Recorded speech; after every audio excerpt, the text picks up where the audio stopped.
And let's get started. So, the origins of Judaism. What does Islam say? And then we're going to look and see what do Jews say. Okay? So, according to Islam, Prophet Ibrahim was one of the greatest prophets that was sent by Allah to all the different people out there. And Prophet Ibrahim had two sons. Does anyone know the names of the sons of Prophet Ibrahim? Give me one. Ishaq. Okay, Ishaq, good. Without looking at your notes, who can give me the second name? Someone who did not look at their notes? Yes. Ismail, very good. Okay, so Prophet Ibrahim had two sons. He had Ismail and Ishaq. And Ishaq had a very famous son they were both prophets. Ishaq was a prophet and Ismail was a prophet. And Ishaq had a son who also became a prophet. Does anyone know who that was? Yaqub, exactly, Yaqub. So these names in English, Prophet Ibrahim's name in English is Abraham. Prophet Ishaq's name in English is Isaac. Prophet Ismail's name in English is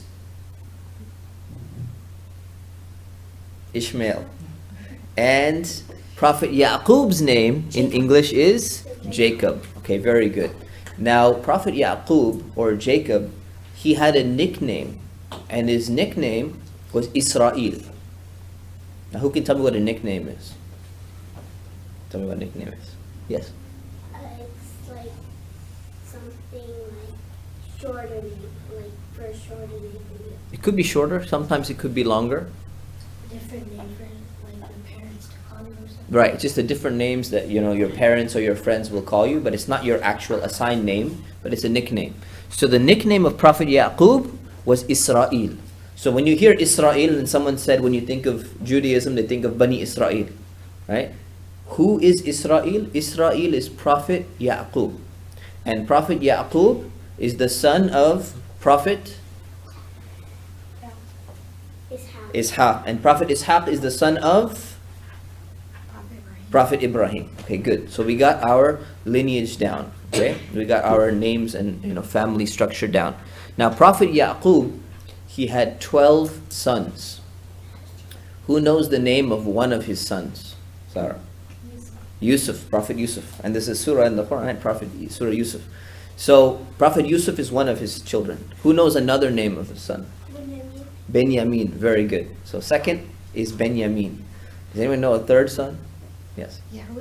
Yehuda, exactly. So Judah or Yehuda. All right, so he had 12 sons. And what happened was each one of his sons, each one of his children, they founded a tribe later on. Hence the picture with a bunch of tents outside a mountain. It's maybe 12 there. I just found a random picture online, but it looks like there might be 12 in that picture. So 12 tribes of 12 tribes, they're called the 12 tribes of coming from Israel. The 12 tribes of Israel. Now, what does Bani Israel mean? What is Banu? Does anyone know what Banu means? What does Banu mean? The children, sons or children. So Banu Israel means the children of Israel. So who are they referring to? The children of Yaqub. And Yaqub had 12 sons, and they had many, many children afterwards. So these are known as the 12 tribes, or the 12 children, or the 12 groups coming from Israel. So when we say children of Israel, when we say Banu Israel or Bani Israel, we're talking about the 12 tribes that came from the 12 sons of Prophet Yaqub. Okay? So that's where the term comes from. And when Allah subhanahu wa ta'ala addresses the Muslims in the Quran, sometimes He mentions the word Jews for Yahud, and I'll explain what that means. And sometimes He uses the term Bani Israel. He says, Ya Bani Israel, adhkuru ni'mati allati an'amtu alaykum. So many places in the Quran, you're going to hear Allah saying Bani Israel or Banu Israel. And you're going to hear in Taraweeh, if you go pray in the masjid in Ramadan, or you pray throughout the week, you're going to hear, when you're reading Quran, you're going to read that Allah is mentioning Banu Israel. So who is He referring to?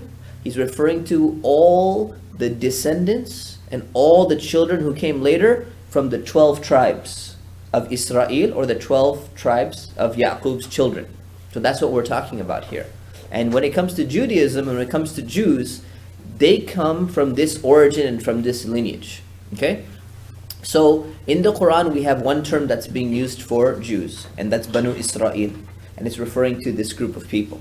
And then there's another term, and the term is Yahud, and that's a plural, referring to Jews as a whole, as a group. And Yahudi is a singular Jew. It's one person who's Jewish. So where does the word Yahud come from? It comes from Yahuda, which was one of the children of Prophet Yaqub, and his name in English is Judah.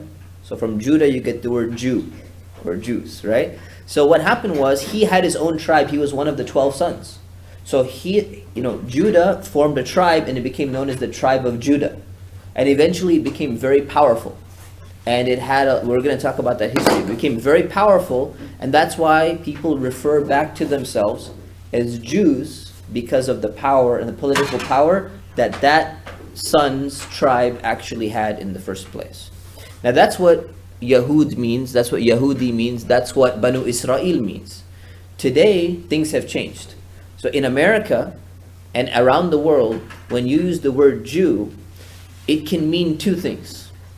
Okay? It can mean either the religion of the people who follow Judaism, who follow the teachings that we're going to talk about today, or it can refer to the people's ethnicity or their culture if they come from this background and this bloodline going all the way back. So it has two potential meanings. Okay?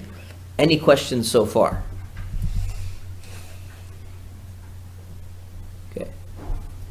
Getting quite a few retracted messages online, which is interesting, but that's fine. Alhamdulillah. Okay.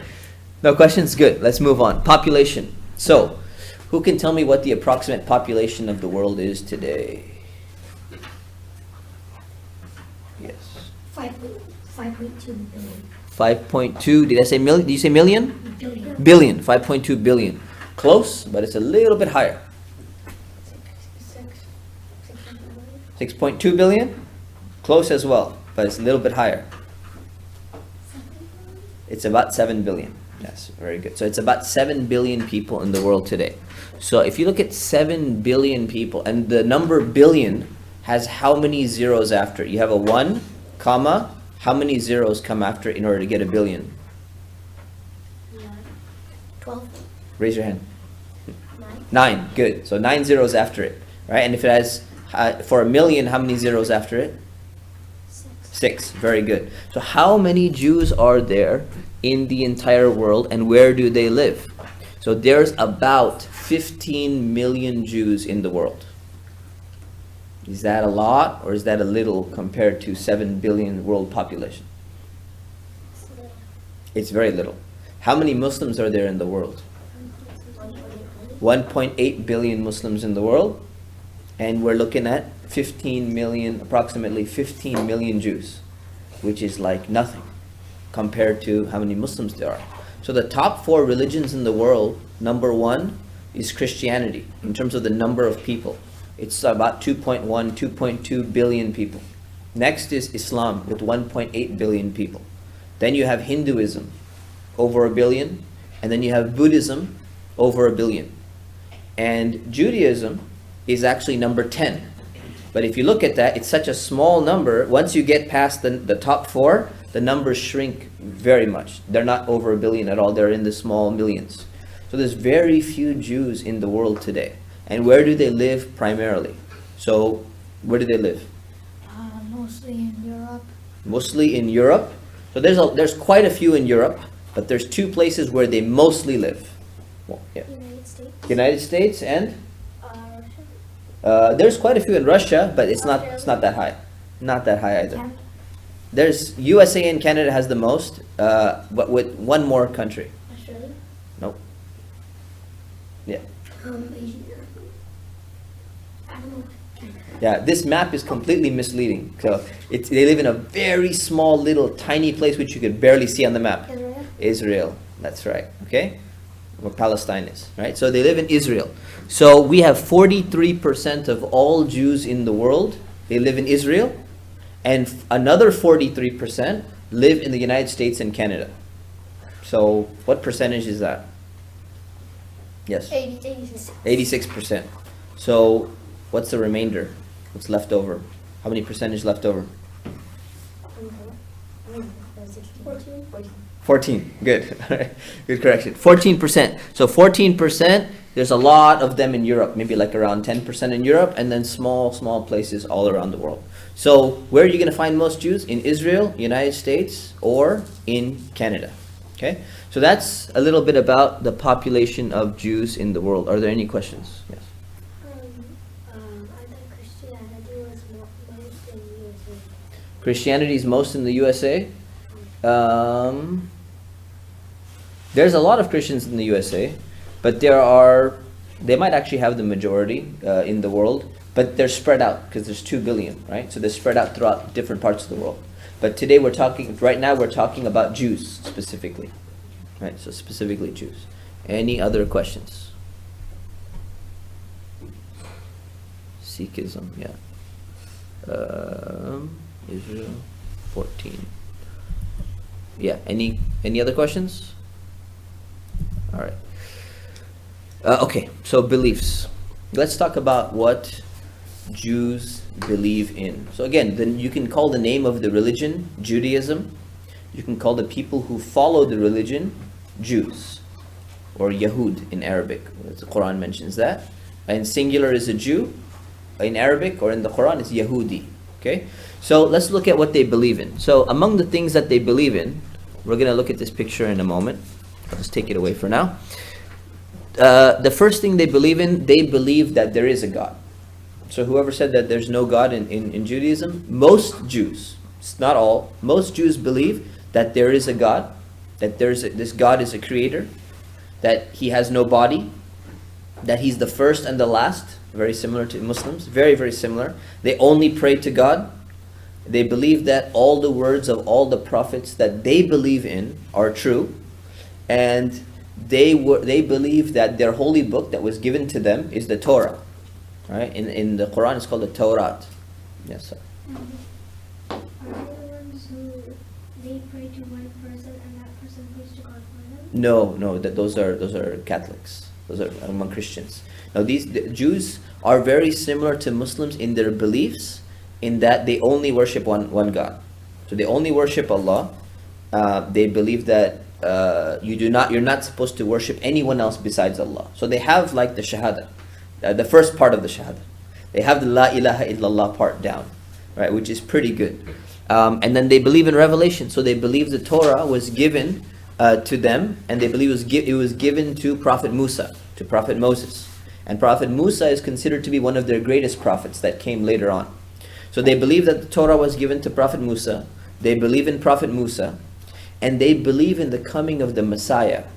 The Messiah is the Masih, right? Now, as Muslims, we know that who was the Masih, who was the Messiah that actually came to help the Jews? Not Prophet Muhammad. Isa, do you know? I gave you a hint. Prophet Isa, exactly. So Prophet Isa, Prophet Jesus, was considered to be the Messiah who was sent to help the Jewish people after Prophet Musa. But the issue was, they did not believe in him. So the Jews don't believe in Prophet Isa. They believe in Prophet Musa, they believe in Prophet Dawood, they believe in Prophet Sulaiman, they believe in Prophet Ibrahim, they believe in Prophet Ishaq, they believe in Prophet Yaqub, they believe in Prophet Yusuf, they believe in a lot of prophets, but they don't believe in Prophet Isa. And they also don't believe in Prophet Ismail. There's long reasons why that is. So there's a few prophets that they don't believe in. So they don't believe in Isa, they don't believe in the Prophet Muhammad, peace be upon all of them. So there's some prophets they don't believe in, but they do believe that in their book, in the Torah, that there's another prophet that's coming, and they're waiting for him. And what they don't know is that he already came. Prophet Isa, he already came, but they don't accept Prophet Isa. So they're still waiting for someone else. And there's another prophecy, and there's two prophecies in the book. One is that the Masih or the Messiah is going to come. And that's Prophet Isa, and he already came, but they kind of missed out on that. The second prophecy in their book is that there's going to be another prophet, the last prophet that comes, and that's Prophet Muhammad sallallahu alaihi wasallam. So they're still waiting for him too. But they didn't realize that he already came, right? So that's the difference between the Muslims and between the Jews in their beliefs. Okay? And they also believe that when we die, we're all going to be raised up and we're going to be held accountable on the Day of Judgment in front of Allah. So they believe in that as well, which is good. A lot of Christians, don't believe in that so much anymore. And they have a statement very similar to La ilaha illallah, which they recite all the time. So as Muslims, we say La ilaha illallah, right? There is no God but Allah. Or there's no one worthy of worship besides Allah. So they have their own declaration of faith. They have their own kind of shahada. And they call it the Shema Yisrael, right? And what that is, this is not the best pronunciation, but I'm going to try. Adonai Eloheinu Adonai Echad, which basically means, hear, O Israel, the Lord is our God, the Lord is one. So very similar to La ilaha illallah, right? That God is one. There's no one should be worshipped besides Allah. And this is in their book, in the Torah that they have with them. And this is something that they repeat in their prayer, in their salah, in their namaz, if you want to say, right? So those are the beliefs that they have. And among the other beliefs they have is they believe that they are the chosen people. Okay? What does it mean that they're the chosen people? Now you understand the image, right? It's like out of all the people that existed, they were specifically chosen by Allah as a particular group. Now in the Quran, Allah says that He chose the Bani Israel, and He did something special for them. But there's a difference in understanding. The understanding of the Quran, what Allah tells us, when He says that He chose the Banu Israel, the children of Israel, it means that He chose them to send them lots of prophets. So they had many prophets, more prophets than anyone else had been given. So when you're chosen by Allah, it doesn't mean that you're just given a bunch of gifts for free and you can do whatever you want and you can behave really badly and you're still the chosen and you're automatically going straight to Jannah no matter what you do. You sit back and relax and you're good. That's not what being chosen means. Being chosen means that Allah is going to give you some blessings. He's going to give you some gifts, but they come with responsibilities. You have to follow what Allah is teaching. And if you go away from the teachings of Allah, you don't still remain like chosen and special. It means that if you throw away all the gifts that Allah has given you, if you don't fulfill the responsibility that Allah has given you, then you will be held accountable for that.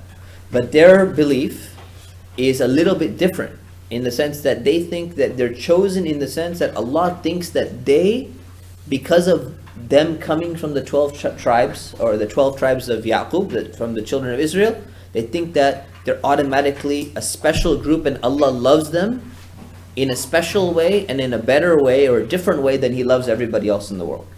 And that's where it becomes a problem. Regardless of what they do or believe, they still have a special status. And they have different rules and they have different laws and things like that. So because of that, they usually, throughout history, they did not want people to convert to Judaism.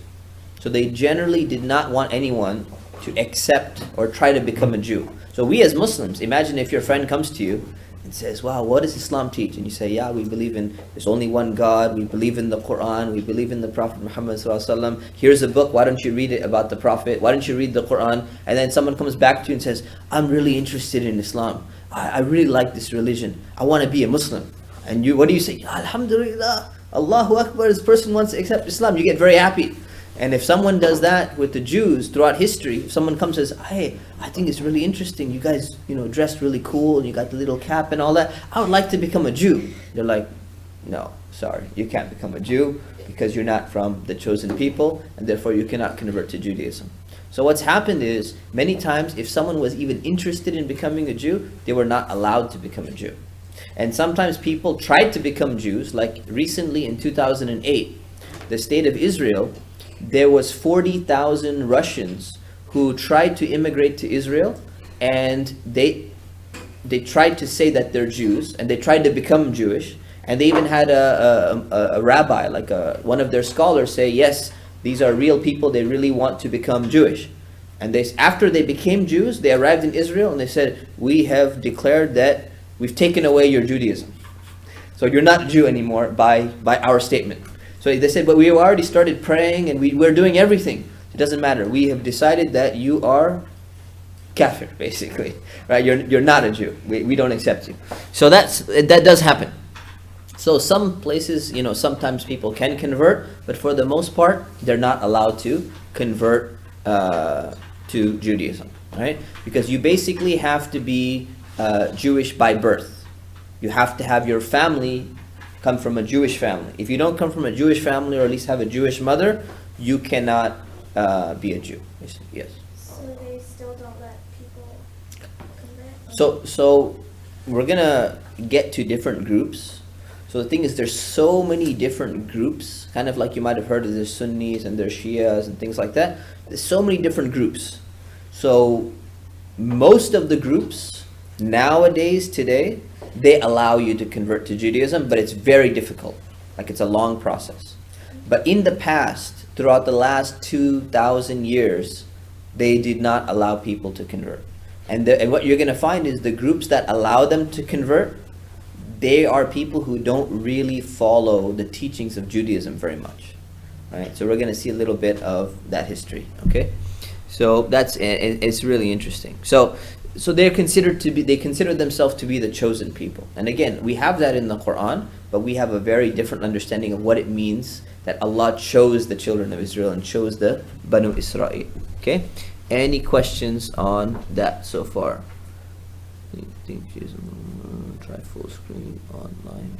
Okay. Thought they didn't believe in hellfire. So they do believe in a concept like that. Okay. So practice. Let's take a look at some of the practices in Judaism. Okay. These are commandments, basically. Who's heard of the 10 Commandments? Anyone heard of the 10 Commandments? Maybe some of you have heard of it. These are basically the rules that they have, right? So some of their commandments, if we look at them closely, number 1 commandment is, you shall not have any other gods besides me. So we say Allah is saying to them in their book, don't worship anyone besides Allah. You should not make any other idols. Don't make graven images, meaning don't make idols and statues. Very similar to Islam. Don't use Allah's name in a bad way. I'm going to talk about the Sabbath. Honor your mother and father. Don't kill people. Don't commit adultery. Don't steal. Don't lie. And don't mess with your neighbor. Don't cause problems to your neighbor. Yes? What adultery? Yeah, we're going to skip that. All right, so, yes. There is an online question. Yes. Fariha asked, I thought they did not believe in the hellfire. How do they believe in the Day of Judgment? Right. I just answered that. But Sorry. yeah, no problem. No problem. Yeah. So with regards to hellfire, yeah, they actually do have a concept of hellfire. Yeah. Okay. So they have, what are the rules in Islam called? All the rules that we praying, fasting, marriage rules, all of that. You know what it's called? Sharia. Sharia, exactly. It's called Sharia. So they have something very similar to Sharia, very similar rules, and they call it halakha. All right. So halakha is basically the Jewish law, and literally it means the way of walking, like the way in which you're supposed to conduct yourself. And Sharia refers to the path as well. So even the meanings have the same meaning, just different languages. So in Judaism, they have 613 commandments in their book. Remember, we have the Quran, and we believe in the Torah as well, but we believe it's been modified a little bit. But in the Torah that they have 613 commandments. So there's a lot of laws, there's a lot of rules in Judaism. And in fact, the rules in Judaism are much more difficult than all the rules in Islam. And we'll talk about some of those as an example. Right? So there's 613 commandments, and they have a lot of things.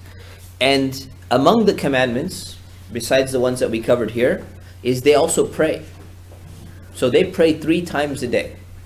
Right? And you may think, oh, well, we pray 5 times a day, so it's more difficult. But their prayer is actually a little bit, is different from ours, but it's also similar from ours. So do you want to see how their prayer looks like? Yes. All right, let's take a look.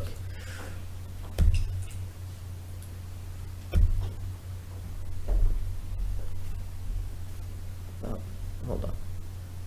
This computer's loading. Are you in? Come on. This is a YouTube video, and there we go. All right, you ready? Adonai, está por sair do fogo. Filho, no Bo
Good. All right. So that's their prayer. What is similar about it to our prayer? They were in sujood. They went into sujood. They have something they say like Allah Akbar every time they do it. They have an Allahu Akbar type of transitional statement. Yeah. They put their hands together. Yes. What else? One more? Had something? No. What else? Yeah. So it's very similar. What's different from our prayer? They don't have like the rakat, but they sit down. Yeah. They don't have the sit down thing. At least not here. Yeah. No ruku'. Different language. Different language. Exactly. Good. All right. So, but you can see similarities. Quite a few similarities here. When they do it, they do like the Jabir also. Yeah, they do jama'ah as well. The jama'ah, you have to have 10 people. Minimum. Yes. Minimum to do jama'ah. So this, I think, is like a training video. Also, do they always read out loud? That I don't know, to be honest with you. I'll have to ask my friend, rabbi friend. All right. So that's just to give you an example of how they pray. So they have 3 prayers in the day, throughout the day, similar to Muslims. So, you know, when we travel, sometimes people combine prayers. They combine Zuhr and Asr. And what else do they combine? Maghrib and Isha. So if you were to travel, our traveling prayer, if you're combining, is very similar to their prayer. Because it becomes 3 times, right? So that's what they do. Yeah. Do they have 2 rakat when they're traveling? Do they have what? 2 rakat? No, so you can see the rak'ahs are completely different. So they have 5, exactly. So they have 5 When they're sajdas. traveling? I don't know when they're traveling. So that's a good question. So that's what it looks like, okay?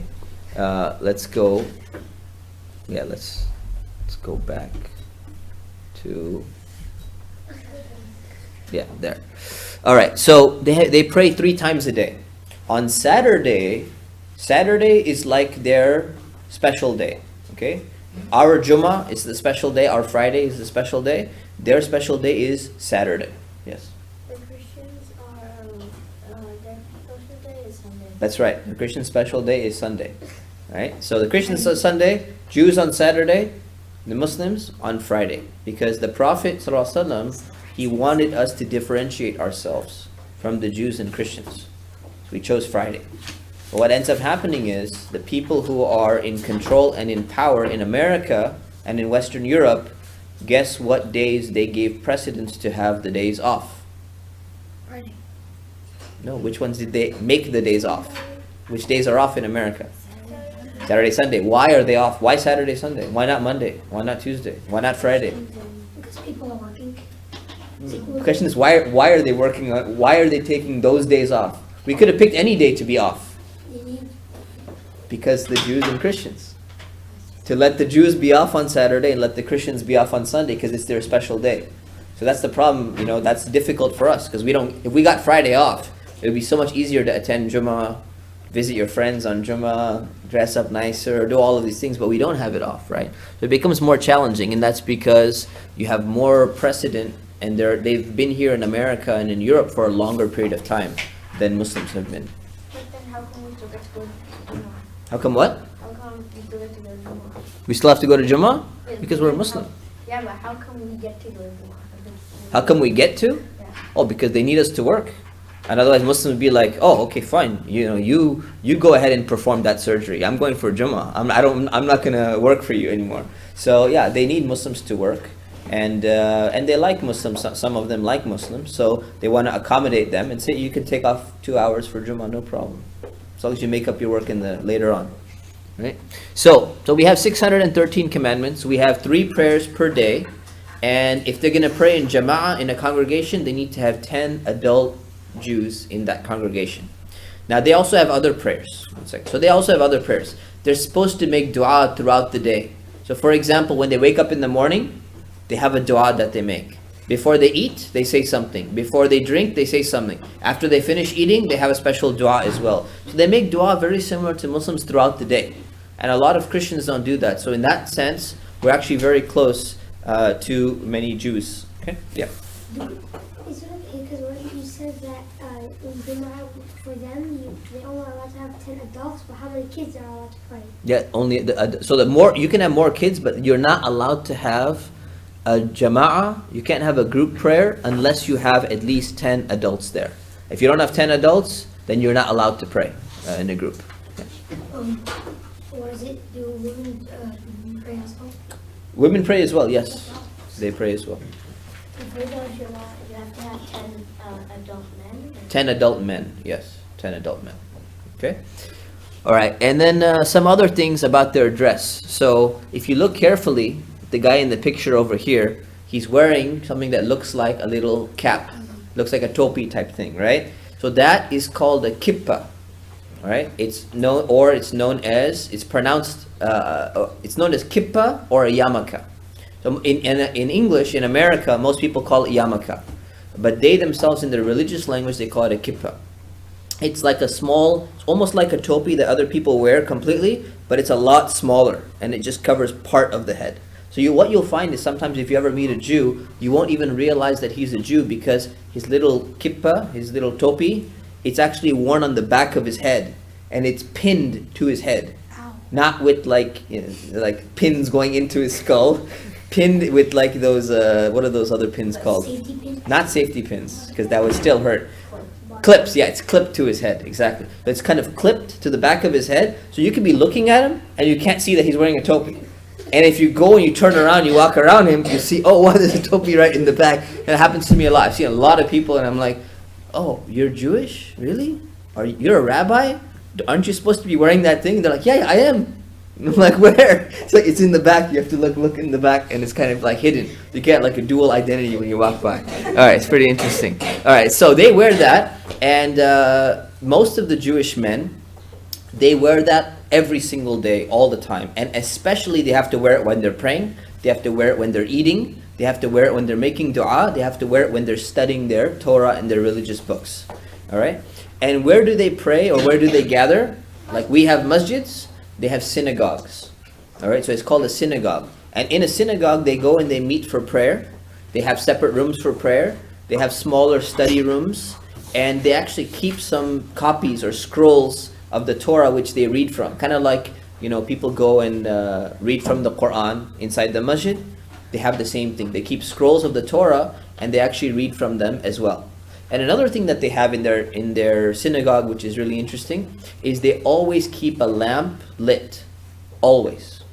Right? And they try to keep it on, and it stays on all the time.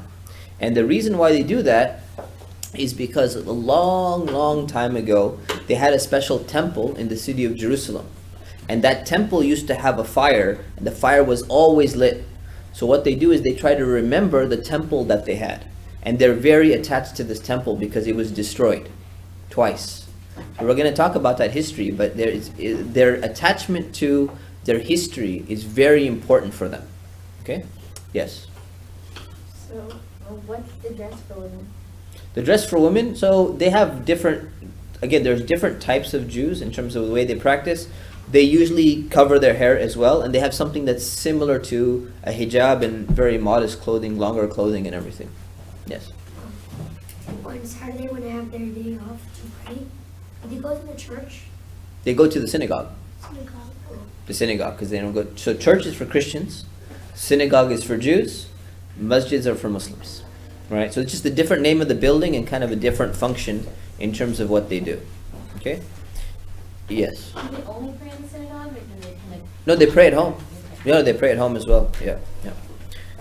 Throughout the day. So those are synagogues. Then another rule that they have, it's what's called kosher. Okay, so kosher food we were talking about. So we have halal food, they have kosher food, right? What's called kashrut for them. That's the name that they have, but in English we call it kosher. And these are their laws. So what the laws of kosher are, there's a few laws. But I'm going to kind of give it to you in a nutshell. One, they're not allowed to eat pig, which is just like us. We don't eat pig. Number two, they're not allowed to eat non-fish for the most part. Okay, they can eat fish, but they can't eat non-fish. So they cannot eat shellfish, they cannot eat eels, and they cannot eat crustaceans. So what are crustaceans? Example of crustacean. Crab. What else? Lobster. Lobster and shrimp. Exactly. So no crab, no lobster, no shrimp, no shellfish, no eels, no other types of seafood. Mainly, basically, whatever they eat, it has to have fins and it has to have scales on it. So it's pretty much Shark. fish type of thing. Do sharks have scales? Certain type of scales, I guess. So it could be a snake with fins? Perhaps. Yeah. We have asked the rabbi. All right. So, yeah. So that's rule number 2. So rule number 1, no pig. Rule number 2, pretty much no non-fish-like creatures. And rule number 3 is that they cannot mix dairy products and meat at the same time. Like yogurt? So no cheeseburger, basically. Because you got the cheese as a dairy product, and the meat inside the burger is a meat product. If you eat them together, you're not allowed to eat them together. So you have to wait a certain amount of hours. If you eat dairy, then you have to wait till you can eat meat. If you eat meat, you have to wait till you can eat dairy. It depends on the food. So there's different categories. Sometimes you have to wait up to 6 hours before you can eat the other ones. You can eat the meat, then you have to wait like 2-3 hours, 4 hours, depending on the food, and then you can go and drink some milk. So you're not supposed to have them together at the same time. And it's really interesting because if you go to the grocery store and you look at food packages, if you ever look at a bag of chips or cookies or something like that, have you ever seen on the bottom corner there's a letter U on the package? Okay, there's a letter U and there's a circle around the U. That stands for Orthodox Union, OU. An Orthodox Union is basically a kosher certification agency. Now, if you've ever seen the OU, you see a letter next to it as well. Does anyone remember what that letter is? Yeah. No, it's not a K. There's a separate K standard as well. But yeah. Nope. We could keep guessing a bunch of letters. It's a D. And what does D stand for? Now that you know, dairy, exactly. So they're telling you on that symbol right there, there is dairy in this product. Whatever you're eating. If you're eating if you're eating ranch potato chips, there might be some dairy in there. So they're gonna write OU, meaning it's kosher. There's no pork in there and everything else is clean and all that. And then say D. D means dairy. So they know that if they're going to eat this potato chip, they cannot eat meat at the same time. They have to wait until they're allowed to eat meat. And that's why a lot of these packages, they're labeled like that for Jews specifically. Okay? And then you have another rule on kosher. So their meat has to be slaughtered in a specific way, very similar to Muslims. So Muslims, we have to do a specific zabiha type of slaughter, and we slaughter the animal in a specific way. They do the same thing, but they have a lot stricter rules. They need to have someone who is specifically trained. After they slaughter, they need to take the knife and they need to dip it inside the dirt and the soil. They need to cover it. They need to make certain type of du'as. And not only that, they have to make sure that all the utensils that they're going to use has never been used to prepare any non-kosher food. If it was, there's going to be a problem. And any dish that had any type of meat or that's now used for dairy products, they have to clean the entire thing. And they have to do a special dua on it and a blessing and all of that. It's a very time-consuming process. The halal criteria in Islam is much simpler. You don't have to do all of these other things. So they have a lot more restrictions and conditions, right? Which naturally is going to do what to the price of the meat? If you understand economics at some extent, yes. It's gonna Increase the price, exactly. So oftentimes you're going to find kosher meat costing more money than halal meat, because it takes a lot more work and more people have to be involved and a rabbi has to be involved and all of that stuff. At least that's normally the way it's supposed to be, unless maybe the guy who's selling the halal meat is trying to make some extra money or whatever reason. Maybe no fault. They can make wine and drink it? Yes, so they drink wine. Their kosher standard is not that it says no pig, but they drink wine. And they have kosher wine. So they have a special way in which they make the wine and they make a dua on the wine and they drink the wine. Okay? Yes. After the slaughtering the animal, why do they have to cover the knife and do? So they have all these other rules. So again, that's a good question. I'm going to explain this. From an Islamic perspective, keep in mind, Prophet Musa, Prophet Ishaq, Prophet Ibrahim, all of them, they were Muslims. Right? They all followed the religion of Islam.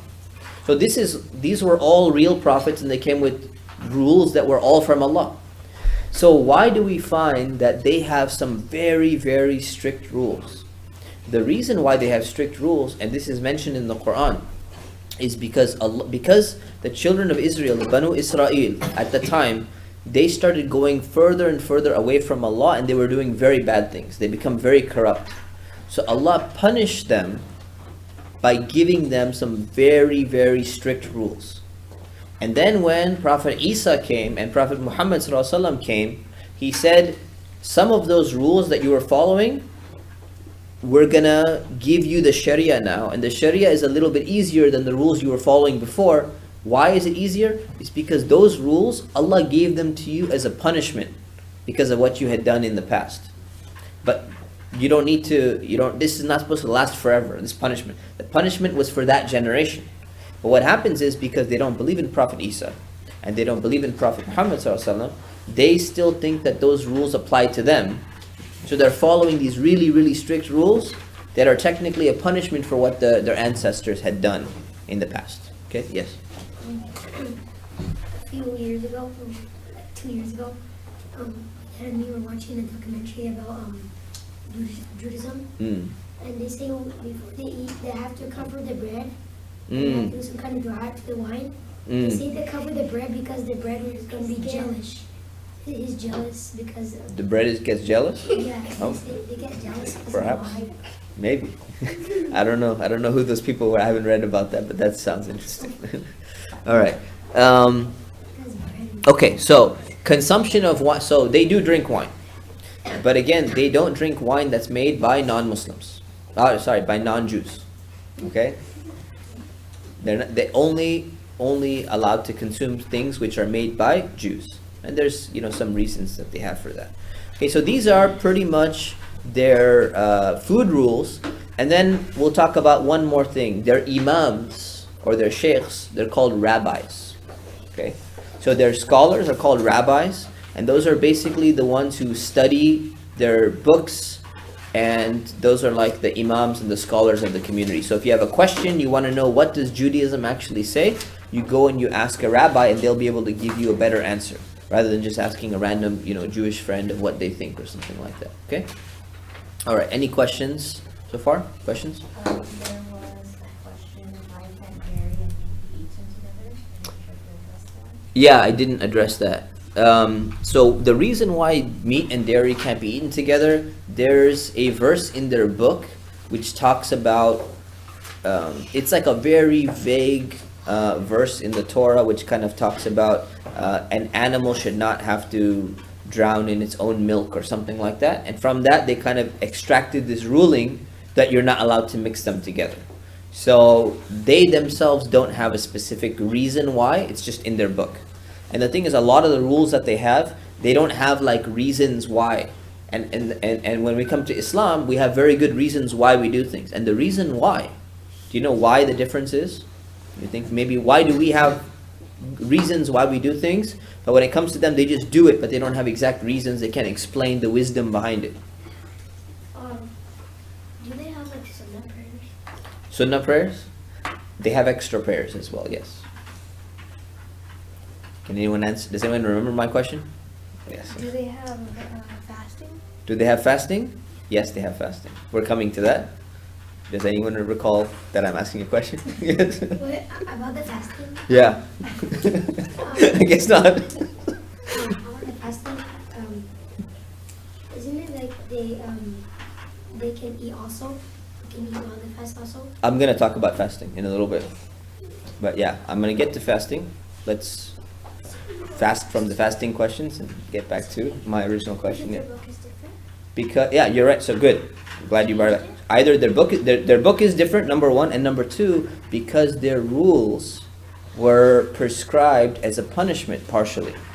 So if it's something as a punishment, there's not like a wisdom or good reason why they're doing it. That's what they're always gonna have it. Yeah. There's a reason. Well, the reason is the punishment, but they don't have like a good explanation like, oh, this is exactly why there's a health benefit and it's good for our bodies and all of that. That's not the reasoning why. Okay? Let's move on to political history. Okay. Quick question. Yeah, quick question. How do they know if they're descendants from Jews? How do they know that they're descendants from Jews? So their parents tell them and their parents tell them, and some of them do DNA tests and they double check How probably. do you do DNA? Very involved process. So you can get some blood checked and you can kind of tell. You can't know 100% for sure, Does it but end up- they just kind of assume and So they hope. there are some fake Jews that claim that That's right. People could be a fake Jew. They could be claiming to do so, and then all of a sudden they keep on, they have children, and they all were really not from their true lineage. So that's going to be a problem for them then.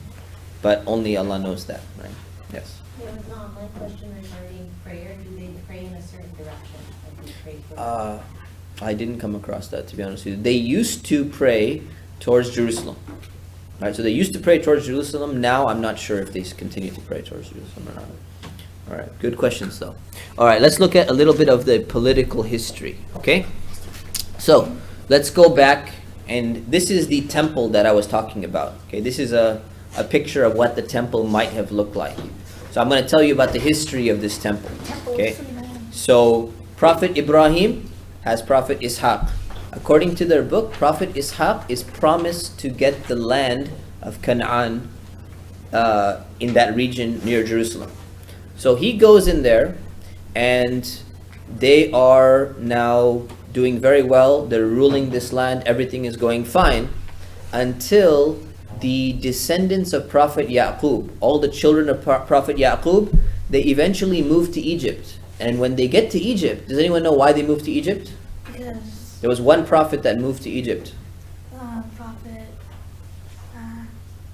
starts with the Y. Help him. Prophet Yusuf. Good, it did start with a Y. See, Prophet Yusuf moved to Egypt, and then he had his father and everyone else start moving to Egypt.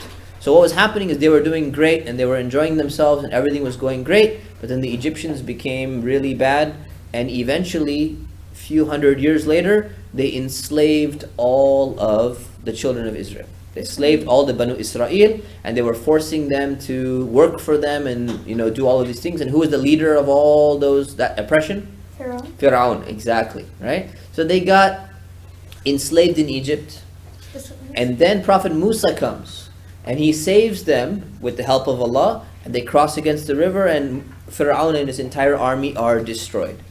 Now when Prophet Musa was there, Allah subhanahu wa ta'ala called him up to a mountain. He goes to the mountain and he receives a revelation, and that revelation is the Torah, the Torah. Okay, and we believe in that as well. We believe that Prophet Musa received the Torah. But the Jews, they believe that the Prophet Musa received two Torahs.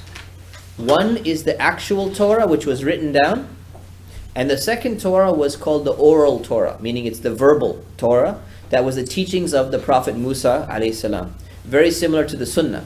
So basically you could say the Sunnah, or kind of like Hadith, of Musa is called the oral Torah. So there's a written Torah and there's an oral Torah. Okay, and we're going to talk more about that in a moment.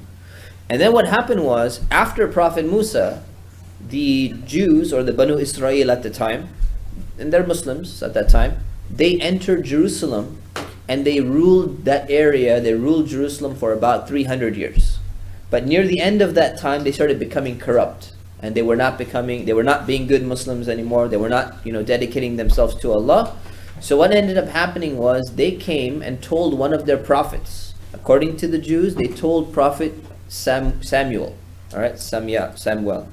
Samuel, that they want a king. And this is mentioned in the Quran. They said, we would like a king. So what did this prophet respond? Who should be the king? Does anyone know the story? By chance? Samuel. Samuel is being asked. Talut. So Saul. Alright? So he says, you should put Saul as the king. And then the people complain and they're like, we don't want him because he's not rich and all of that stuff. So if you'll find it in the Quran when you study this part of the Quran. So then what ends up happening is, right after this period, you have Prophet Dawood comes. And Prophet Dawood is becoming the king. And then his son, who's the son of Prophet Dawood? Prophet Sulaiman. Then Prophet Sulaiman becomes the next king. And Prophet Sulaiman builds this first temple. So this is known as the Temple of Sulaiman, or the Temple of Solomon. Question? Do the Jewish believe that if the lamp goes out, then the world ends? No. Because the lamp did go out, and the world didn't end. And they continued. Yes. Was this the place where Sulaiman died? Was this the place where Sulaiman died? So, probably. Yeah, on the stick and all that, yeah. Probably. Again, this is just an artist's reconstruction. We don't know exactly what it looks like. It's the best bet, yeah. Sulaiman died on a stake. Long story. Inshallah. When you join CIU, we're going to cover that in the Prophet's class, but probably you'll get to it before that too. Inshallah. Yes. It ends. I thought Prophet Sulaiman was born as a Muslim. He was a Muslim. So again, Why did he build that? why did he build this temple? This was a temple for Muslims. Remember, the Jews say that this is the temple for Jews. And from an Islamic perspective, the Jews are Muslims. The followers of Prophet Musa, they're Muslims. So when I say they're Jews, I'm just referring to what Jews believe. But we believe they're Muslims anyways, right? You can call them Jews still, but they're Muslim Jews, right? Or they're Muslim Banu Israel, right? So Yeah. how did this temple got destroyed twice? This one, yeah, this is the one. Is this rebuilt? This is just a picture of what it might have been looked like. No, it didn't get rebuilt. Oh. So it got destroyed. Okay, and this is when Prophet Sulaiman was ruling. Everything was awesome, and he's in control and powerful, and he's a good servant of Allah. Everything's going great. He has this temple, and then what ends up happening is Babylonia, the Babylonians come in around what they say is the year 600 BCE, right, before Jesus. And they come in and they destroy the temple. This is all after Prophet Sulaiman is gone. Right? So people start becoming corrupt. Allah allows the Babylonians to come in and they destroy this entire temple. And what happens is when they destroy the temple, they kick out all the Jews, quote unquote, at this time, and they're forced to leave and they migrate to different lands. When they migrate to different lands, kind of like a hijrah, the Prophet ﷺ migrated from Mecca to Medina, they migrate to all these different places. This is called the Jewish diaspora. Okay? The diaspora is the ones when they got kicked out of Jerusalem, they lost the temple got completely destroyed, and now they have to move somewhere else. So this is the first Jewish diaspora. And then what happens is, only 70 years later, which is really not that long, 70 years later, the Persian Empire comes in. It conquers Jerusalem. And they're not Jews, but they conquer Jerusalem and they say, you know what? We're not like the Babylonians. We're actually okay if you live here. So you're allowed to come back here. So they said, the Jews who are kicked out, you can come back to Jerusalem and you can live under us and we'll be in control, we'll be in power, but you can live here. So they came back and they rebuilt the temple. And there was a second temple and it was rebuilt in the year 535 BCE. What happens is, about 500 years later, the Romans come in and they take over Jerusalem and they destroy the temple again. The second time. Okay? So they destroy the temple and now the temple is gone. About 50 years later, the Jews are still living in Jerusalem. So they lost their temple. The Romans don't really like the Jews. So the Jews got really upset. 50 years later, they revolt and they try and fight against the Romans. And they lose. So the Romans kick out all the Jews afterwards, and now there's a second Jewish diaspora. Exactly. Second Jewish diaspora takes place, and that's what happens is, when you look at all the Jews around the world, why are they spread out to different countries? Even during the time of the Prophet Muhammad ﷺ, What are the Jews doing in Arabia? Why are they in Medina? Right? Before the Prophet ﷺ arrives, there's a lot of Jewish tribes in Medina. What are they doing in Arabia? Why are there Jews in Egypt? Why are there Jews in different countries even during that time? It's because when they got kicked out of Jerusalem the second time, and even the first time, they started settling in all different parts. They didn't just all move to one land. Some of them said, I'm going here. Some of them said, I'm going here. So they moved around to different places, and this is known as the Jewish diaspora. Okay? So, that is a little bit about their political history, ancient political history. Okay? Now, any questions so far? Just a bunch of head scratching. Okay. It looks like almost like a question. Okay. Is that comfortable? Yeah. Okay, that's good. As long as you're comfortable, that's good. Alhamdulillah. All right, acceptance and persecution. So a little bit about the history. Now, let's take a look at how were the Jews treated under Islam.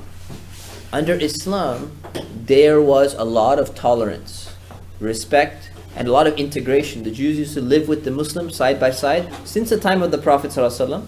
Everything was generally okay. Sometimes they had some conflicts and there was war between them.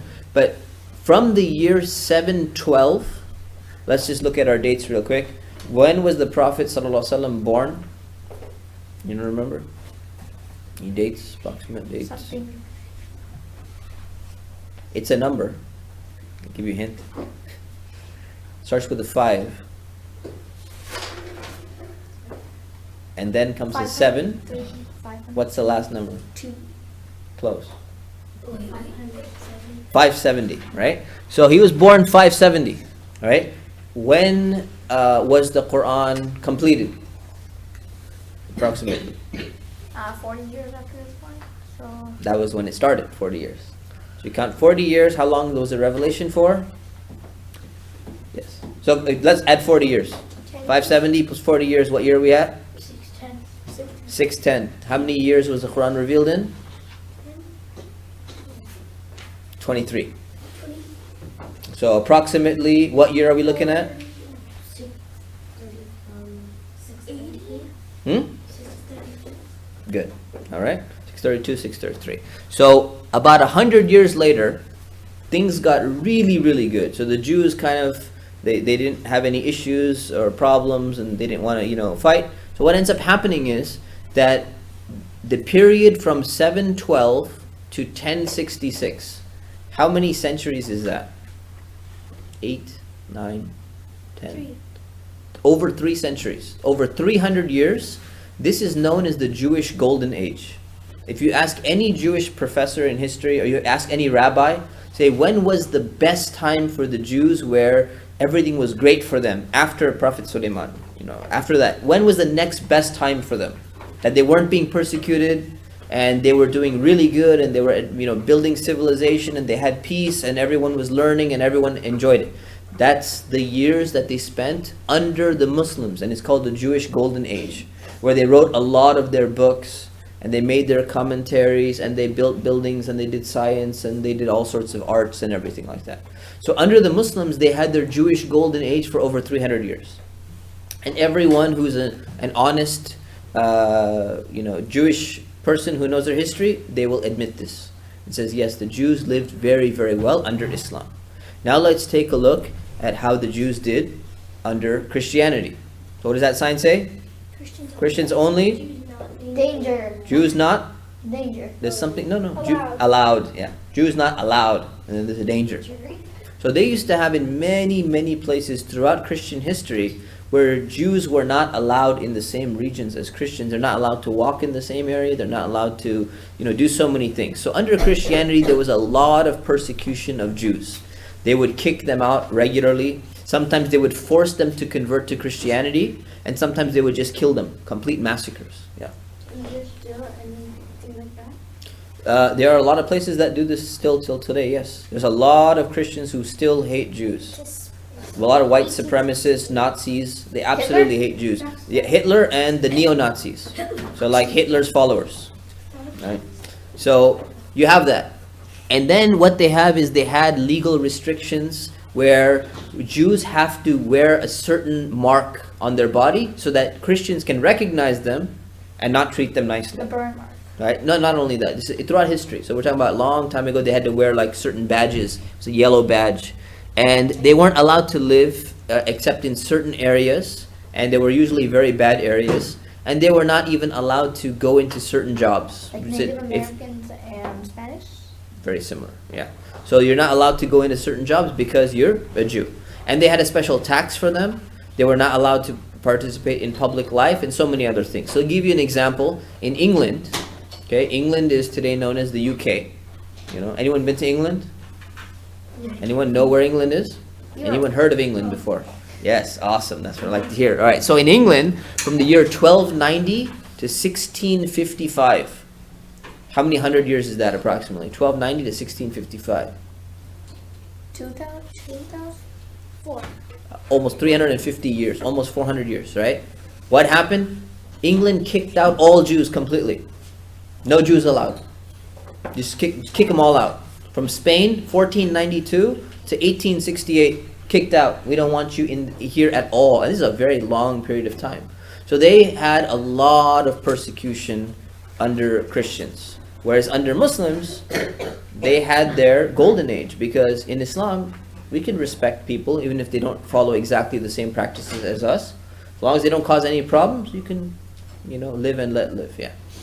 My mom told me, just came back from Europe. She told me because there was pig hanging from the windows of shops. Yes. She told me that to prove that they're Christian, they had to eat the pork first, the whole thing of pork, and they had to hang it in the windows to show in the shops. That's true. That's true. They were forced to eat pork, and the Muslims too. Not only the Jews and the Muslims were forced to eat pork, and they had to show and hang it to show that, look, we have actually eaten it. And that's why you were just in Spain recently, right? So in Spain, if you go to those stores, you walk into a store and you see a bunch of meat, fake meat, hanging on the top of the shop, and it's all pork. You say, well, where did that tradition come from? It came from exactly what your mom is Faith? describing. Huh? Faith. Yeah, it's part of their art. When you walk into a store, it's like a random gift shop.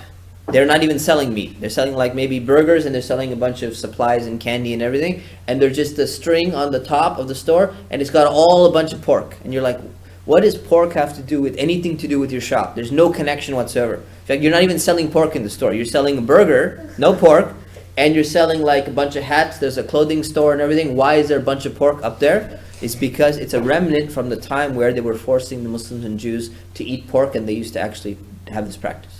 Yes. Can I drink water? What's that? Drink water, please. You want to drink water? Yeah. Okay, that's fine. Go ahead, drink some. It's right there. Yeah. All right. So they were treated pretty bad in many parts of the world, especially under Christianity. Okay. Holidays. So some of the holidays of the Jews. All right. One of them is the Sabbath or the Shabbat, which is known in the Quran as Sabt, Yom Sabt. Yom Sabt means Saturday, but also means the Sabbath. So what does that mean?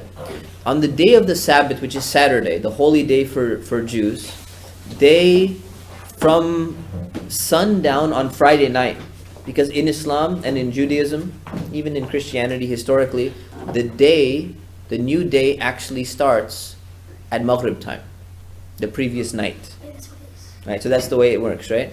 So for them, that's when it starts on Friday night.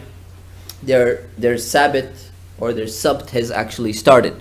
And what they do until the next day is they're not supposed to work at all. They're not supposed to do anything that's like work.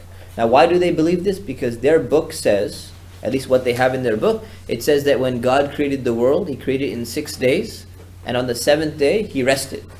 Now, of course, as Muslims, we don't believe that God needs to rest. There's no point of Him resting, because He's not tired after working, creating anything. But they have this in their book, so they say, since God rested, we're going to rest on that 7th day, which is their Saturday. So on Saturday, they're supposed to rest.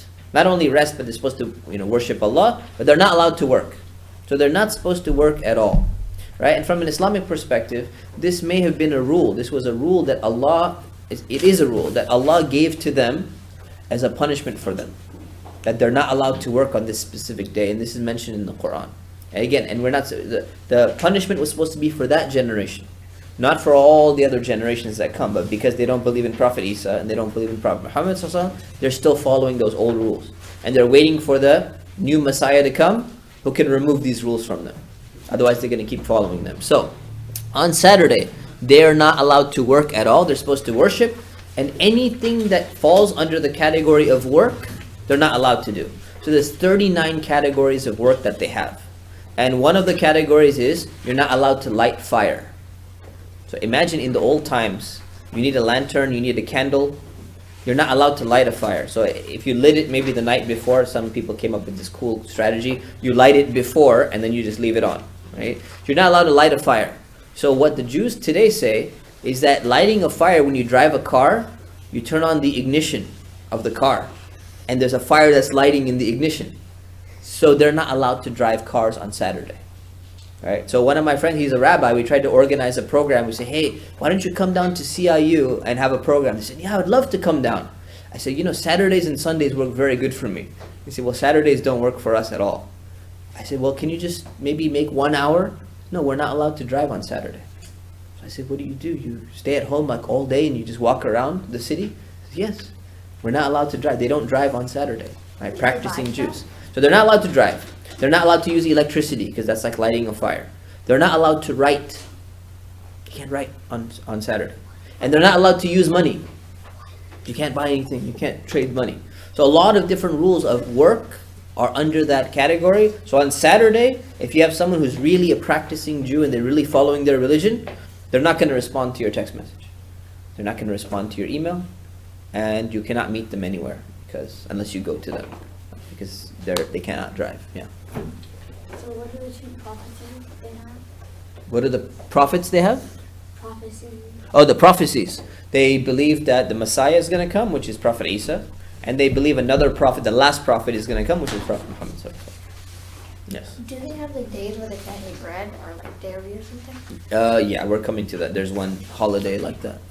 You said that they cannot drive a car. Do they get to ride anything like a bike? I think they're allowed to ride bikes, so maybe. We have to double check with them. Maybe skateboard or something. Yes. Why can't they type? Because that somehow falls in the category of work for them. So they're not supposed to do any type of work. Anything work related. Huh? Do video games count? I'm pretty sure that counts as lighting a fire. Because you're using electricity, right? There's electricity being used. So no. All right. So Saturday is their day. That's what they do. They rest and they're not allowed to work. There's so many things that come under that category. Okay. Now again, keep in mind, in America, most Jews don't follow this. Okay, keep that in mind. Most Jews that you'll meet, they do not follow these rules. But in history, this is what they followed. And there's some Jews who follow this, but not most of them don't anymore. Then they have another holiday called Sukkot, right? Which basically what they do is when Prophet Musa was left Egypt and he crossed the sea and Fir'aun was destroyed, he asked the people to help him and they didn't help him, so they were stuck wandering around in the desert for 40 years. So they commemorate the fact that they were lost in the desert for 40 years, and what they do is they make these little shelters, and these shelters, they eat inside the shelters for 7 days. And that's commemorating being lost in the desert. Okay, I'll take questions in a moment. Let me get through this. Then you have Passover. Passover is a very important holiday for the Jews. They take 8 days to commemorate the Exodus. And the Exodus is when Prophet Musa crossed through the sea, and then Fir'aun was drowned. So that's called Passover. And what they do is they do not eat bread on the day of Passover. Okay, to celebrate the fact that Prophet Musa was actually allowed to go through, and probably they had no bread with them, so they're remembering that day. Okay, questions? That's why in the calendar. Wait. To the left of you. Yeah. What does bread has to do with the Passover? So Passover meaning they passed over the thing. So what does bread have to do? I think I forgot the story, but it's something to do with they weren't able to take their bread with them, so they left their bread in their home. When Prophet Musa told all his followers to leave at nighttime and get away from Fir'aun and leave Egypt, they had to leave their bread behind. So they're remembering the fact that they left their bread behind. Something like that. Yeah. So, why is when you said that Prophet Musa, that they didn't help him, then what are you supposed to help him with? What were they supposed to help Prophet Musa with? So Prophet Musa said there's a group of people here who are very bad in this area, in the holy land of Jerusalem, and Allah told us to go and fight them. And they didn't want to fight. And they said, no, you and Allah, you go fight. And then we're going to wait here, and once you win, we're going to come and we're going to enjoy the land and we'll take over, right? So Prophet Musa was very upset and very sad, and Allah cursed them and said, you have to wander around 40 years and you will not get to go into this land. So they were given the land, but they had to fight, and they didn't want to fight. And that's why. Okay? You had a question? No, never mind. It's done? Okay. All right, so we have Passover. Then we have Shavuot, which is another day where they basically commemorate the revelation of the Torah to Prophet Musa. And what they do is they eat a lot of dairy food and they eat a lot of cheesecake. It's just what they do. All right? And then you have Rosh Hashanah. So Rosh Hashanah is the new year for the Jews. And what they do is they eat a lot of apples, a lot of honey, and they have this giant horn that they blow, and this is the horn that they use to make their adhan. So we do adhan with our voice. They do their adhan for calling people to prayer with the horn. Okay? Then we have Yom Kippur. Yom Kippur is the most important day for Jews in the whole year. It's kind of like their Eid. And what it is, it's a day of Tawbah. It's a day of atonement. So what they do is they fast the whole day. But their fasting is different from our fasting. Their fasting is from sunset. So the previous night. So they fast 24 hours. 24 hours, no food, no drink. So they eat corn. So they do the whole thing, but they only fast like this 1 or 2 days a year. And we do the whole Ramadan. Right? So that's the difference. So they do that, so they fast the entire day. When they're fasting, they're not allowed to wash their body either. So no showers, no bathing. Yeah. It's kind of bad, but it's only 1 or 2 days a year. It's not too bad. They're not allowed to wear leather shoes. They're not allowed to use any perfume or anything like that. Okay? And they pray for forgiveness the whole day. It's a day of Tawbah. So they make Tawbah the entire day. And this is the day, Yom Kippur is the day where all the non-religious Jews who don't really practice, and they're like, well, where have you been? They show up on that day to the synagogue. They're very much like Eid Muslims. You know, Eid Muslims, you're like, wow, I've never seen you in the masjid the entire year, and now you show up for Eid. That's for them, Yom Kippur. It's like they see everyone in the whole Jewish community because they all come for that day specifically.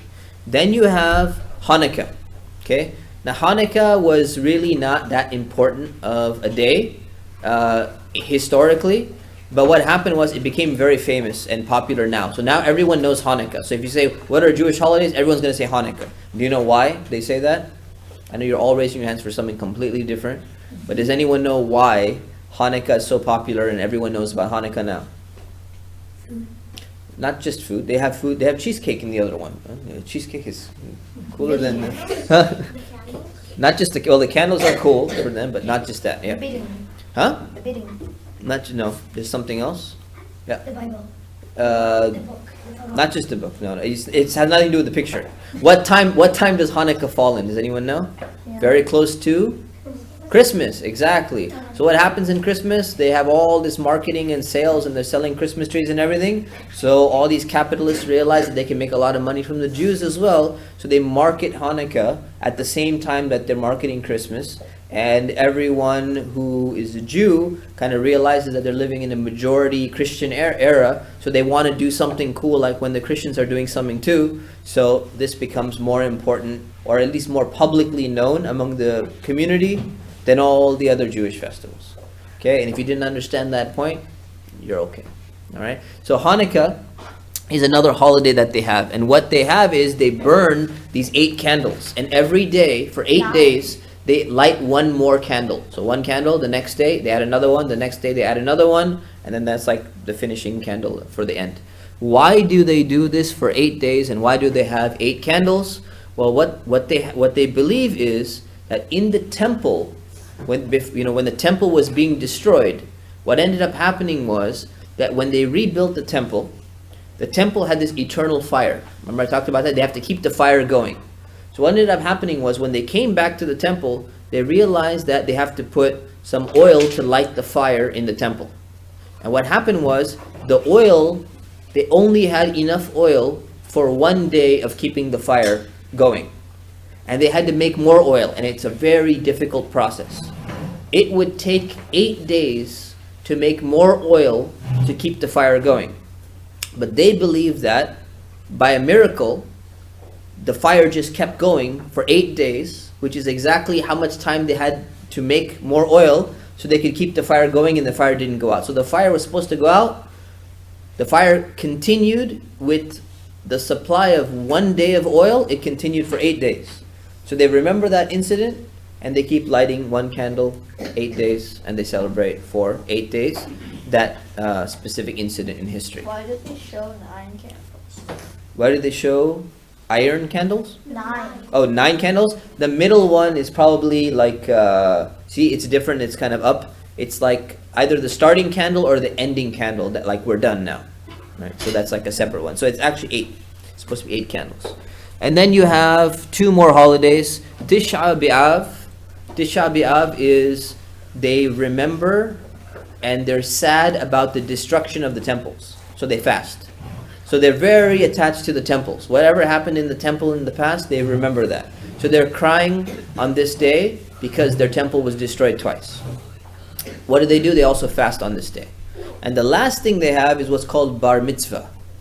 Alright, or bat mitzvah for girls. Bar mitzvah is basically when boys turn the age of 13 or girls turn 12, they're considered to be adults now. And now they're going to be held responsible for their actions. They're not children anymore. So they celebrate that, and they give the child a celebration to make them realize that now you're more responsible, now you're an adult, we're going to treat you like an adult, and you have to start acting like an adult as well. So they give them a little party to remind them that they're an adult now, and let everyone else know that they're an adult. Okay, yes? Why do Hanukkah people bid with like coins and dreidels? So the dreidel, something was invented later. The coins, I don't remember, to be honest with you. I can look it up, yeah. Did any of the Jews follow Isa alayhi salam? Did any of the Jews follow Isa alayhi salam? Yes. Many of them followed Isa alayhi salam, actually. That's a good question. So the thing is, Isa alayhi salam technically is a Jew himself. Jew by lineage. So his blood, his lineage goes back to Prophet Ishaq. So you can call him a Jew. He's a Muslim, he's a Jew by lineage, he's a prophet, of course. And many of the Jews living at the time, they followed Isa alayhi salam. But some did not, or actually several did not, and some followed him. Yeah, so that's what happens. And then they started identifying differently. They didn't call themselves Jews so much anymore. Alright, let's look at some sources now. Alright, so the sources of the Jews, they have many books. Their main books are the Torah, okay, which are 5 books, and they believe that these are the books that were revealed to Prophet Musa. So they have the written Torah, and the Torah is part of a greater book that they have called the Tanakh. The Tanakh is also known as the Hebrew Bible. It's 24 books. And the Christians, when they have their Bible, they have these books as well. So they have the Tanakh, they have the 24 books there. The first 5 books of the Bible, even the Bible that the Christians have, the first 5 books are Genesis, Exodus, Leviticus, Numbers, and Deuteronomy. Those books are considered to be the Torah, according to the Jews and the Christians. Okay? And we believe the Torah was revealed to Prophet Musa, but we don't believe it's exactly the same. Very similar, but it's been changed a little bit. Okay? Then they have what's called the Oral Torah. And the Oral Torah, I mentioned before that they believe that Prophet Musa also got some teaching, kind of like a Sunnah. That's an Oral Torah, and they documented that later on, and they called it the Mishnah. So they studied the Mishnah as well. And then what happened was some scholars came and they wrote a tafsir. Does anyone know what a tafsir is? Yes. It's like a deep translation of the Quran. Deep translation and commentary of the Quran, exactly. So what they did was, they took the Mishnah, and their scholars wrote tafsir. They wrote an explanation and a commentary on the Mishnah, and that becomes known as the Talmud. Here is an example of a Talmud with another commentary on the Talmud. Okay, so it's a little bit longer. It's probably, the Talmud's actually a little bit shorter.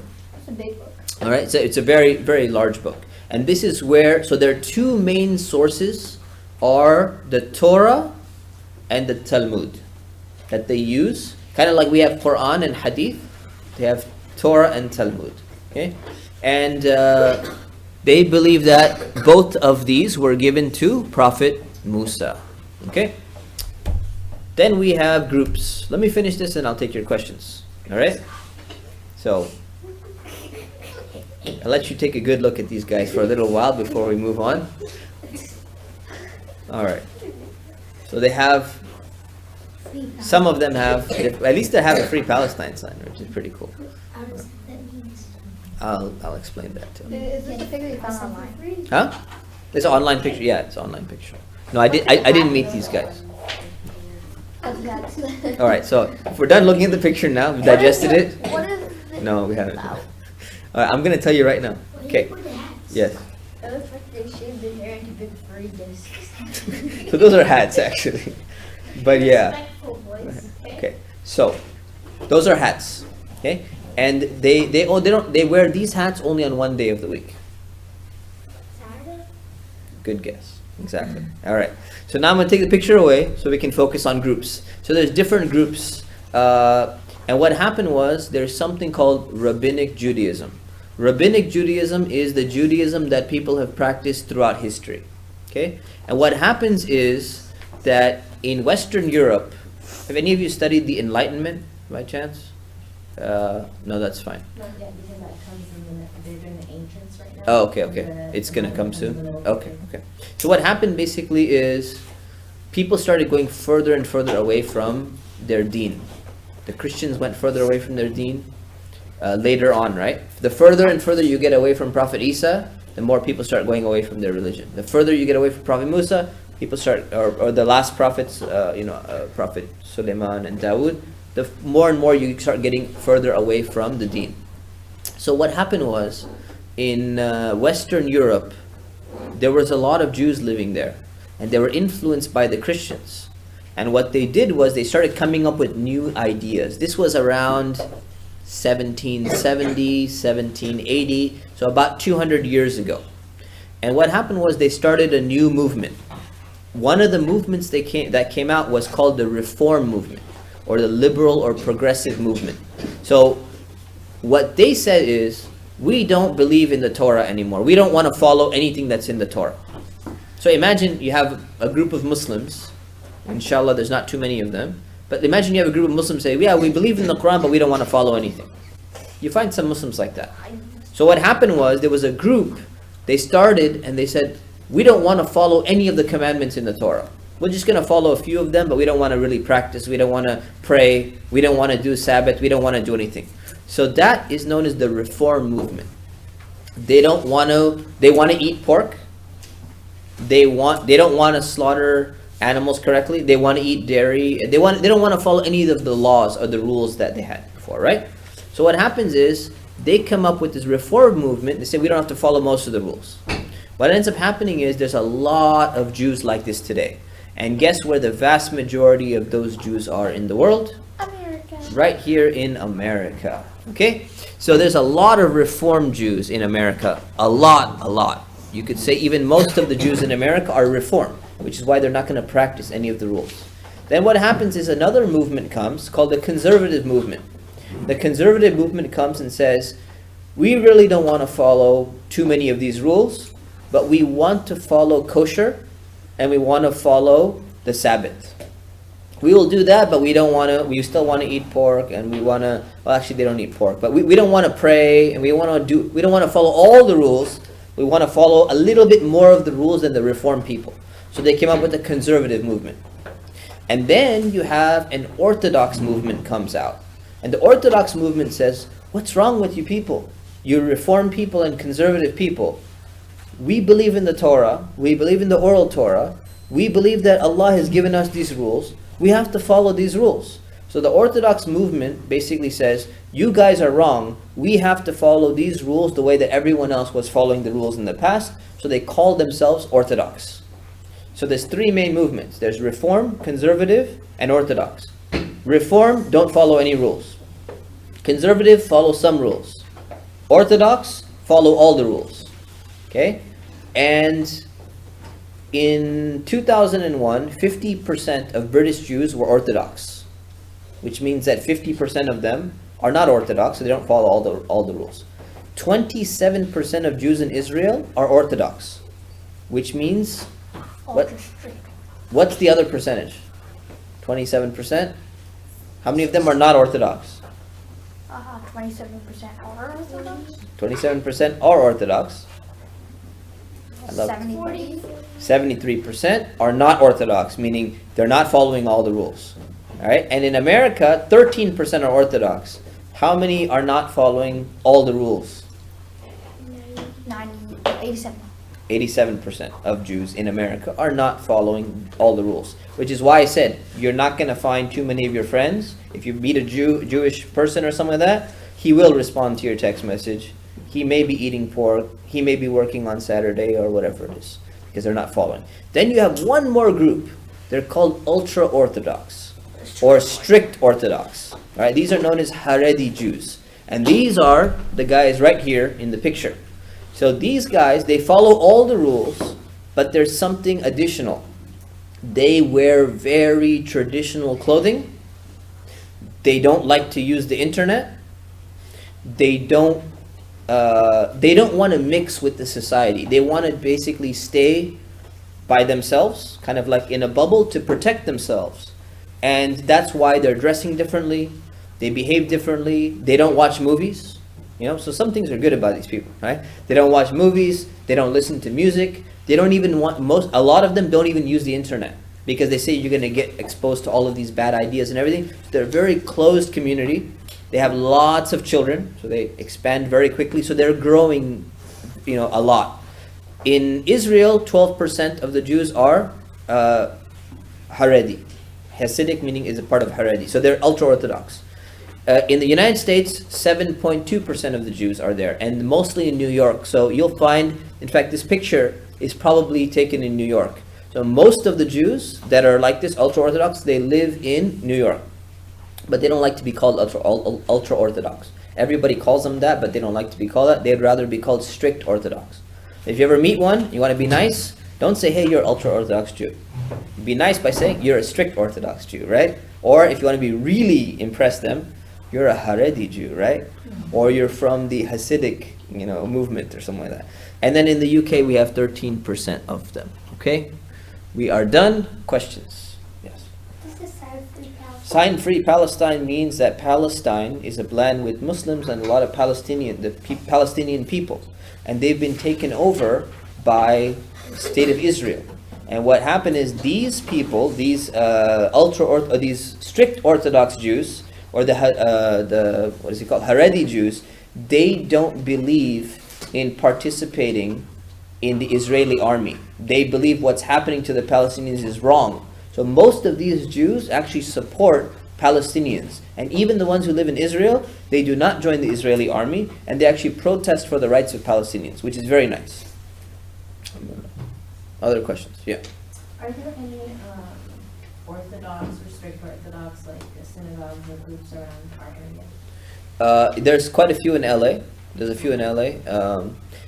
Yeah, there's a few. I was trying to figure out like a field trip or something. Yeah, I have. So I was just a friend of mine, the new head of the Rabbis Council. He's actually Orthodox, and he invited me to give a talk at his hospital and everything. So I could get you in touch with him, inshallah. Other questions? Yes. Hospital?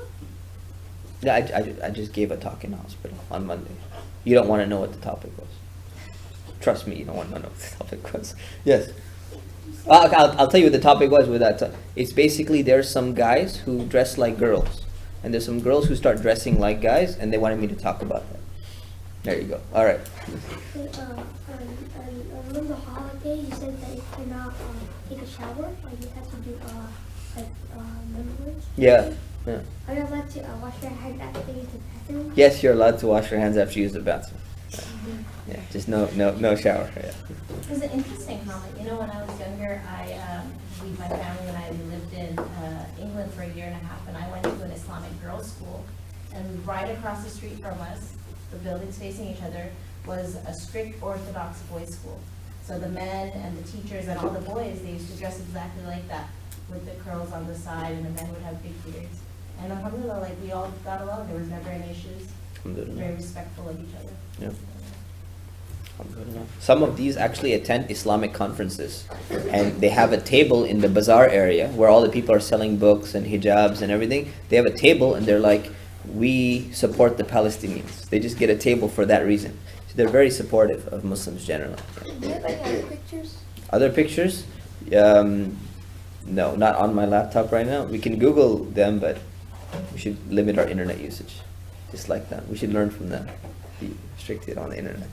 Inshallah. Your parents can look it up for you, inshallah. Before, I used to think Judaism was bad people. You thought they were bad people? Yeah. No, they're not all bad people. So some of them are good, some of them are bad. And they're actually very close to Muslims. You have to understand that, which is nice in a way. So yeah, we don't agree with them. We believe, we don't like the fact that they don't accept Prophet Isa and Prophet Muhammad sallallahu alaihi wasallam. But the nice thing is, we live in a world where there's not so much Islam around, right? It's sometimes people don't like the things that we do, and praying and all of that. They do a lot of things that are very similar to Muslims, and it's nice to have kind of friends who are doing something similar to you, which is nice. Alhamdulillah. Any other questions? Any online questions? No. Stop using emojis. Okay. Yeah. It's like a long chain there, so you can find the questions for me. Necessary comments on the chat that we had to. So Any they other believe questions? Somebody asked, so they believe in a Messiah will come, Mm-hmm. but that prophet is not Isa. Yep. They're still waiting. And that was the same with Prophet. Same with the Prophet. So there's They in. thought that it would come from him. Yep, Deuteronomy chapter 18, verse 18, there's a prophecy there, and it says that there's another prophet going to come. So the Messiah is different from a prophet, or the prophet. So they believe that a Messiah will come, and they believe the prophet will come. The Messiah was Isa, and the prophet was the Prophet ﷺ, but they're still waiting for him. So they actually say, what do you say about this verse? The Jews say, we're still waiting for him. We just haven't seen him yet. So when Prophet Isa comes back, will they believe him? We'll see, inshallah. Some will, some won't. Any other questions? Those are all the online questions. Do you guys have any more questions? Okay. Any Oliver should definitely. Omar? Umar, What are they doing in the picture? what are they doing? In the picture. What are they doing in the picture? They are giving a signal that we support Palestinians. They're holding the sign and they're having like a little rally. Where are they? Probably in front of a park in New York. Central Park? Might be Central Park.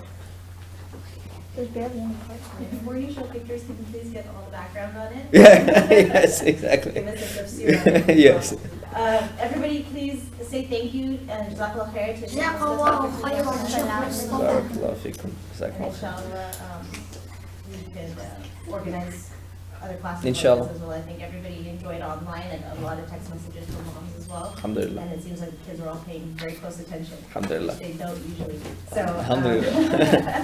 Excellent. Jazakallah khair, Inshallah. really appreciate Barakallah it. fiki. May Allah bless each and every one of you, inshallah. And so the end lesson, hold on, the concluding lesson is to remember, number one, what Islam says about Judaism.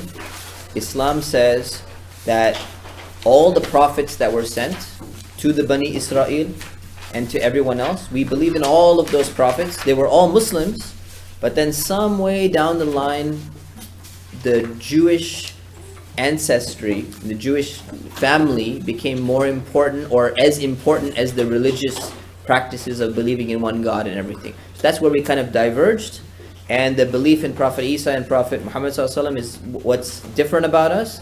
But the nice thing about Jews, and one of the things about Muslims and Jews, we've had a very good history.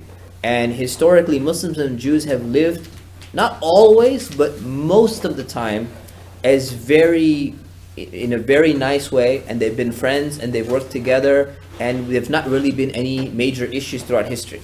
What's happened in the 20th century, in the last 100 years, it's been a very bad history because of political reasons. And there's been a lot of fighting between Muslims and Jews because of what has happened with the state of Israel. And all of that has its historical reason and everything. So we have to make sure that we differentiate between Jews who are practicing their religion and they're not harming Muslims, they're not harming anyone else, and those Jews who are doing something politically and they're actually killing Muslims somewhere and they're persecuting Palestinians and all of that. So try to be as nice as you can, try to respect them at the same time, and understand the Islamic position on that. Jazakumullah khairan. Subhanakallahumma wa bihamdik. Nastaghfirukallah wa natubu ilayk. Assalamu alaikum wa rahmatullah. You just had